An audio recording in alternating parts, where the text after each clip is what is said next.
Anas bin Malik radhiyallahu anhu mengatakan kami bepergian bersama Rasulullah sallallahu alaihi wasallam, yaitu bersafar maksudnya. Pada saat itu orang yang berpuasa tidaklah mencela orang yang tidak berpuasa. Berarti bersama Rasulullah ada yang puasa, bersama Rasulullah pada saat itu ada yang tidak berpuasa. Yang berpuasa tidak mencela orang yang berbuka, orang yang berbuka tidak mencela kepada orang yang berpuasa. Nah, kemudian pelajaran yang kita bisa ambil dari hadis ini adalah bolehnya berbuka dan atau berpuasa saat safar. Bolehnya berbuka dan atau berpuasa saat safar. Kenapa? Karena Nabi Muhammad SAW membiarkan para sahabatnya, ada yang berpuasa, ada yang berbuka saat safar, dan beliau menetapkan ataupun menyetujui akan hal itu. Tidak ada komentar dari Rasulullah Sallallahu Alaihi Wasallam. Kemudian pelajaran selanjutnya dari hadis ini juga adalah bahwa persetujuan Rasulullah Sallallahu Alaihi Wasallam adalah sebagai referensi hukum atau sandaran hukum dalam agama Islam.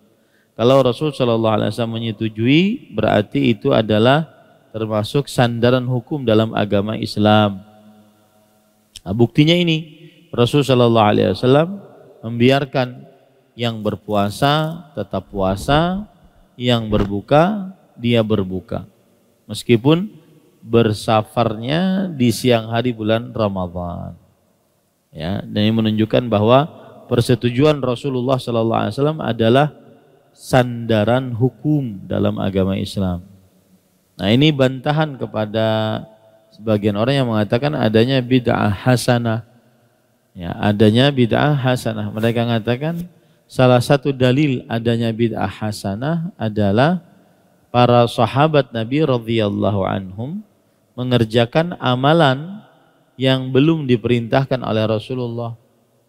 Maka kita jawab, iya betul ada sahabat Nabi yang mengerjakan amalan yang belum diperintahkan oleh Rasulullah, tetapi mereka disetujui oleh Rasulullah Sallallahu Alaihi Wasallam. Lah sekarang kalau ada orang yang berbuat amalan baru belum ada dalam syariat Rasulullah Sallallahu Alaihi Wasallam, lalu siapa yang menyetujuinya? Kalau dulu para sahabat yang menyetujuinya adalah Nabi Muhammad Sallallahu Alaihi Wasallam. Sekarang tidak ada yang menyetujuinya. Ya, Nabi Muhammad Sallallahu Alaihi Wasallam sudah wafat. Maka terbantahkanlah alasan mereka bahwa di sana ada bid'ah hasanah yang mengatakan bahwa para sahabat Nabi banyak mengerjakan amalan yang belum disyariatkan oleh Rasulullah. Kita katakan itu berarti disetujui oleh Rasulullah Sallallahu Alaihi Wasallam. Sedangkan kalau ada orang sekarang beramal dengan amalan yang bid'ah, siapa yang menyetujuinya sampai dikatakan itu nanti bid'ah hasanah? Nah, wallahu a'lam. Kemudian hadis selanjutnya, hadis yang ke-193. An Abi Darda radhiyallahu anhu qala kharajna ma'a Rasulillah sallallahu alaihi wasallam fi syahri Ramadan fi harrin syadidin hatta in kana ahaduna la yad'u yadahu ala ra'sihi min shiddatil har wa ma fina sha'imun illa Rasulullah sallallahu alaihi wasallam wa Abdullah ibnu Rawahah.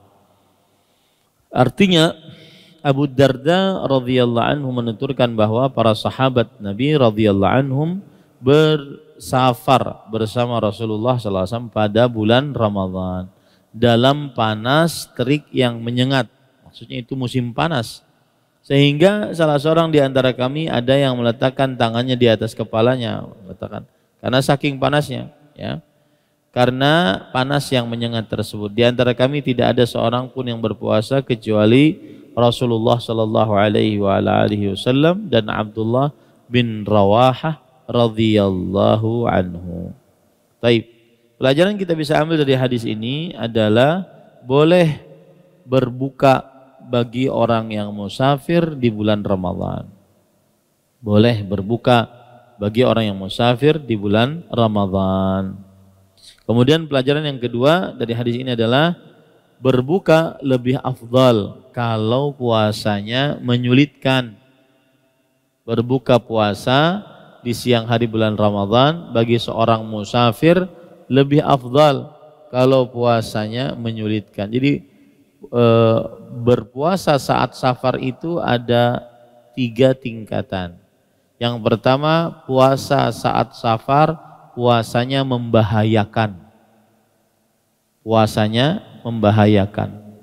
Maka ini haram untuk berpuasa.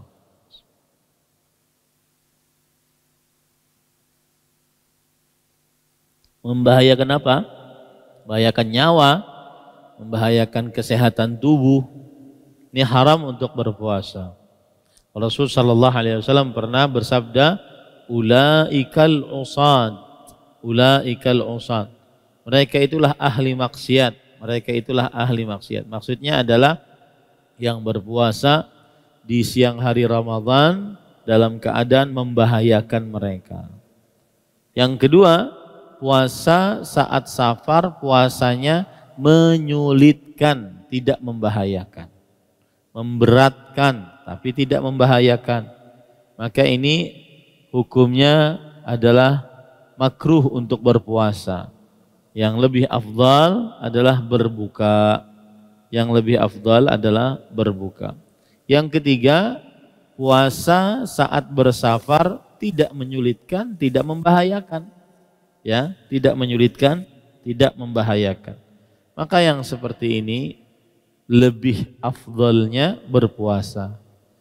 Seperti zaman sekarang bersafar pakai pesawat, sampai di sana tidak ada pekerjaan berat, maka lebih baik dia tetap berpuasa. Kenapa? Satu, Rasulullah SAW pernah berpuasa saat safar Ramadan. Dua, lebih segera menunaikan tanggung jawab ibadah puasa daripada mengqadha di luar Ramadan. Yang ketiga, lebih mudah berpuasa bersama kaum muslimin. Nah itulah keadaan puasa saat bersafar. Terima kasih. Jazakumullahu khairan wa barakallahu fikum. Video ini dibuat atas partisipasi dari donasi Anda. Semoga menjadi amal jariah bagi Anda semuanya.